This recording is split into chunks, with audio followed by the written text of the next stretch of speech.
In today's video, I'm going to teach you how to connect ClickUp to ChatGPT. We'll walk through the exact path inside ChatGPT and make sure the connection is set up cleanly, with a few tips along the way so nothing gets in your way. Start in the ChatGPT app or web interface. Look to the bottom left corner of the screen and click your profile or initials. This opens a small menu. Choose Settings to open the full settings window. Inside Settings, find the section labeled Apps. This is where you manage integrations and connections.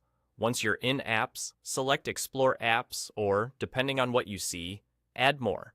Both options take you to the same place, a catalog of available connections. At the top, you'll see a search field.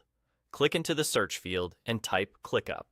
When ClickUp appears in the results, select it to open its details page, then click Connect.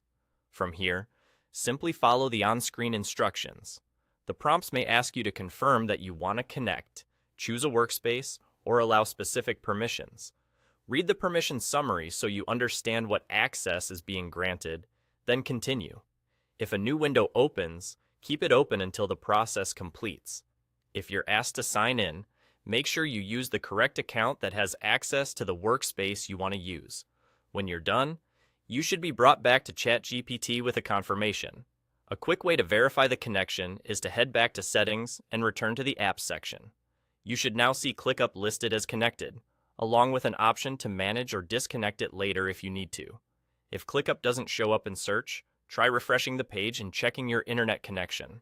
Make sure you're on a supported browser and that any strict pop-up blockers are temporarily disabled, since some authorization flows open in a separate window. If you still don't see it, your organization or plan may limit which apps appear. That's it. You clicked your profile, opened Settings, went to Apps, explored or added more apps, searched for ClickUp, hit Connect, and followed the instructions.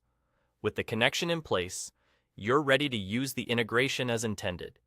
Thanks for watching, and feel free to pause and replay any part of this walkthrough while you complete the steps on your own screen.